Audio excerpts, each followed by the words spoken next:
Assalamualaikum warahmatullahi wabarakatuh. Salam sejahtera bagi kita semua. Shalom, Om Swastiastu, Namo Buddhaya, dan salam kebajikan. Halo teman-teman, perkenalkan, aku Nurkesha Fitri Azin. Teman-teman bisa panggil aku Ica. Di sini aku sebagai pembawa acara sekaligus moderator untuk mendampingi kalian dari awal acara hingga akhir acara. Jadi aku berharap teman-teman di sini ikut berpartisipasi dan juga berperan aktif untuk melangsungkan acara dengan lancar sampai sesi berakhir. Nah, kali ini aku juga akan membahas topik yang lumayan santai tapi penting banget nih buat kalian, tentang kepedulian kita terhadap sampah plastik.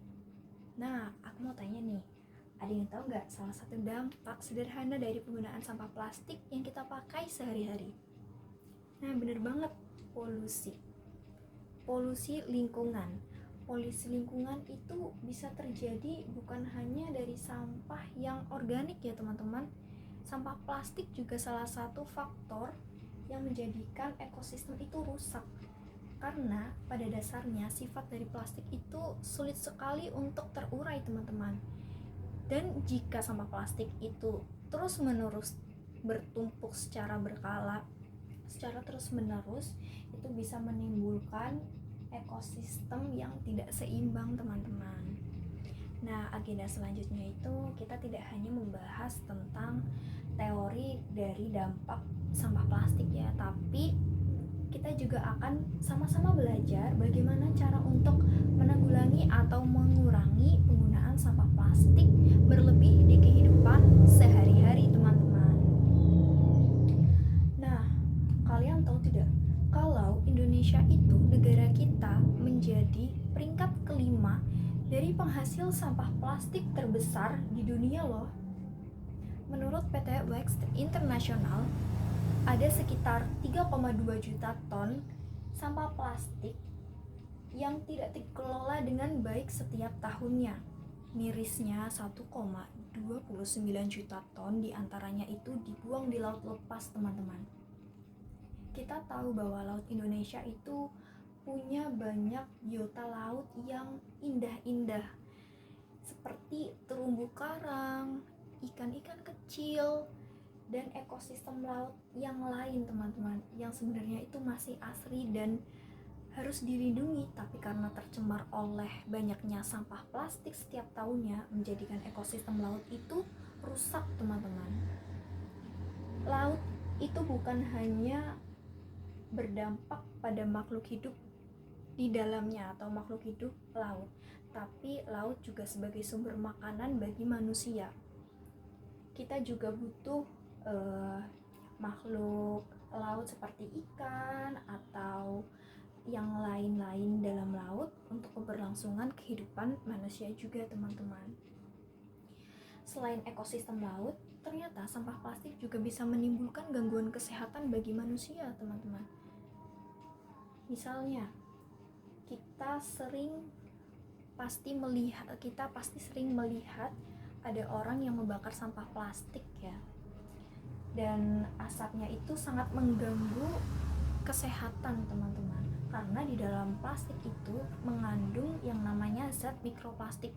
Walaupun zat mikroplastik itu merupakan zat yang kecil ya, nggak bisa dilihat dengan mata, tapi jika kita terus-menerus terpapar mulai dari polusi udara karena pembakaran plastik tadi, kemudian zat mikroplastik juga bisa terjadi saat kita menggunakan wadah plastik dengan makanan atau minuman yang masih panas, dan itu menimbulkan resiko gangguan hormon juga teman-teman. Apalagi di sini buat teman-teman perempuan ya yang punya masalah hormon, kita perlu cermat dalam pemilihan wadah teman-teman. Mungkin dari penggunaan sampah plastik, kemudian juga kita sering menggunakan wadah yang terbuat dari plastik saat menuangkan makanan atau minuman yang masih panas, itu juga perlu untuk dicermati teman-teman. Nah, sekarang kita akan belajar bersama-sama bagaimana sih cara untuk meminimalisir penggunaan sampah plastik gitu di kehidupan sehari-hari.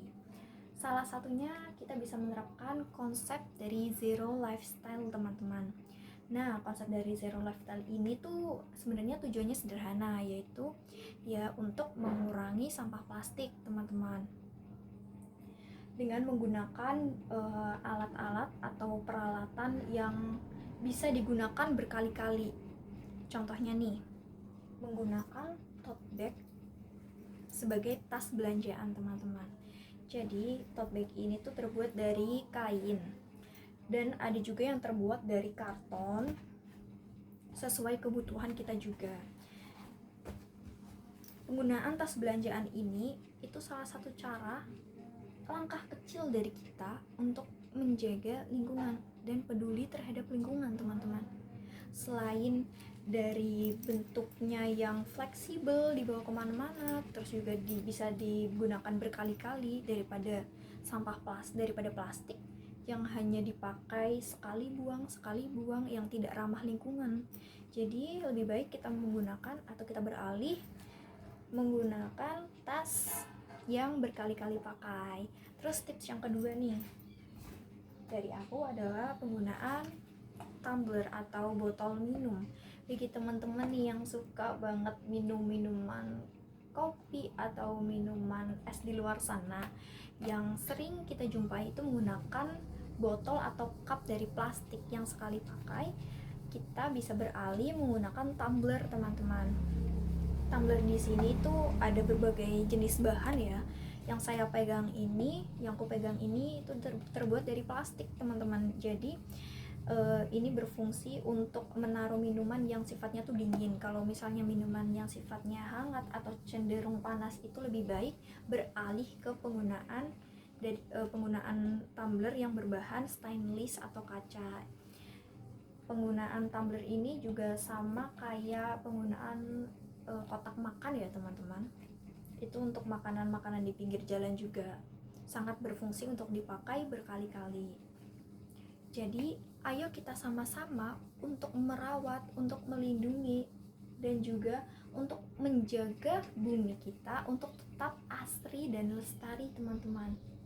Karena setiap perubahan yang besar itu dimulai dari langkah yang kecil. Jadi ayo kita ubah gaya kebiasaan kita dari menggunakan sampah plastik terus-menerus, beralih menjadi menggunakan peralatan yang bisa saya sampaikan tadi, dimulai dari diri sendiri, kemudian tularkan kepada orang lain. Terima kasih.